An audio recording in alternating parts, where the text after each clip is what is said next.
नमस्कार दोस्तों, Hindi bye twinkle ma'am के इस चैनल में आप सभी का स्वागत है। आज हम हिंदी साहित्य के सुप्रसिद्ध कवि जिन्होंने महत्वपूर्ण योगदान दिया है अपनी रचनाओं के माध्यम से, उनका नाम है सुमित्रा नंदन पंत। आइए आज उनकी कविताओं पर चर्चा करेंगे और उससे पहले उनके बारे में हम जानने की प्रयास करेंगे। तो आगे बढ़ते हैं। सुमित्रा नंदन पंत का जन्म 20 मई सन 1900 ईस्वी में हुआ था और मृत्यु 27 दिसंबर सन 1977 ईस्वी में हुआ था। पंत जी का जन्म उत्तर प्रदेश के जिला अल्मोड़ा स्थित कौसानी नामक स्थान में हुआ था। इनके पिता का नाम पंडित गंगादत्त पंत और माता का नाम सरस्वती देवी था। जन्म के कुछ ही घंटों के बाद माता का देहांत हो गया और बालक पंत का लालन पालन उनकी फूफी के देखरेख में हुआ। पिता पंडित गंगादत्त पंत जमींदार थे और कौसानी राज्य में कोषाध्यक्ष का काम करते थे। पंत जी के बचपन का नाम गुसाई दत्त था। कौसानी पाठशाला में विद्यारंभ के समय उनका यही नाम लिखाया गया था। आगे चलकर अल्मोड़े के स्कूल में आने पर पंत जी ने स्वयं अपना नाम बदलकर सुमित्रा नंदन रख लिया।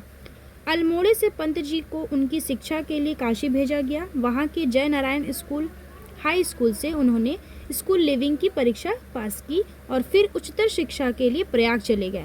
यह बात सन 1919 ईस्वी की है। प्रयाग में उन्होंने म्योर सेंट्रल कॉलेज में प्रवेश लिया और अपने बड़े भाई के साथ हिंदू हॉस्टल में रहने लगे। साथ ही किसी भी कवि के जीवन विकास की दिशा ही उसकी कला में सूक्ष्म रूप से उद्घाटित होती है। कहा जाता है कि पंत जी प्रकृति और सौंदर्य के कवि हैं। इसको ध्यान दीजिएगा। यह कथन अपने आप में जीवन और वातावरण के प्रति उनकी संपूर्ण निष्ठा को व्यक्त करता है। हिमालय की सुरम्य और वैभवशाली प्रकृति की गोद में जन्म लेने के कारण एक विशेष प्रकार की उच्चता, सदाशयता, गौरव और उदात्त मौन उनके संपूर्ण काव्य दर्शन में मिलता है। 10-11 वर्ष की अवस्था में जब पंत जी अल्मोड़े आए थे तभी उन्होंने अपना कवि जीवन जो है वो शुरू किया था। छठी कक्षा में पढ़ते समय ही उन्होंने हार नामक एक छोटे से उपन्यास की रचना कर डाली थी, जिसे उनकी षष्ठी पूर्ति के अवसर पर हिंदी साहित्य सम्मेलन प्रयाग ने प्रकाशित किया है। सन 1919 की गर्मियों में ही ग्रंथि नामक खंड काव्य की रचना उन्होंने की थी। इस बीच उन्होंने बहुत सी उच्च कोटि की कविताएं भी लिख डाली थी और कलरव तथा निरवतार नाम से 2 संग्रह भी छपने के लिए तैयार हो चुके थे, किंतु एक दुर्घटना में ये दोनों पांडुलिपियां नष्ट हो गईं। बाद में पंत जी ने स्मृति के आधार पर इनमें से कुछ कविताएं पुनः लिखकर वीणा और गुंजन नामक संग्रहों को प्रकाशित करवाई। सन 1921 में गांधी जी की प्रेरणा से असहयोग आंदोलन से प्रभावित होकर उन्होंने कॉलेज की पढ़ाई छोड़ दी। तब से संपूर्ण रूप से कवि का जीवन व्यतीत करना आरंभ किया।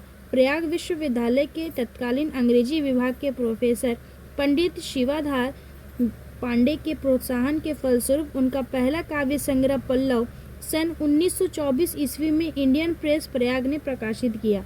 बायरन का यह कथन कि एक दिन सुबह मेरी नींद खुली तो मैंने अपने को यश से घिरा हुआ पाया, पंत जी के ऊपर संपूर्णतः लागू होता है। उनकी तत्कालीन कविता में प्रकृति और सौंदर्य के अत्यंत अभिभूत कर देने वाले चित्र मिलते हैं।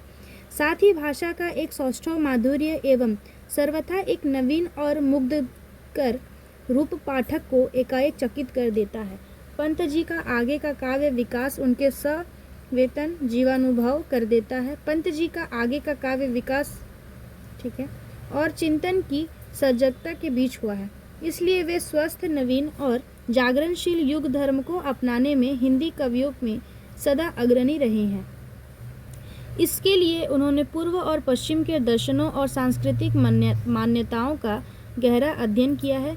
इसके अंदर से वे जीवन का वह सूत्र खोजने में प्रयत्नशील दिखते हैं जो मानव जीवन और समाज को एक स्वस्थ विकास की दिशा दे सके।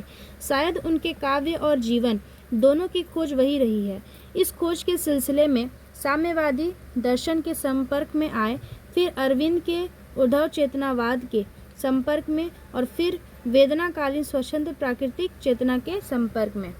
सन 1934 ईस्वी के बाद की उनकी सारी काव्य रचना जो समय समय पर उनके काव्य को सर्वथा अप्रत्याशित मोड़ देती रही है, उनकी इसी चिरंतर जिज्ञासा का फल है।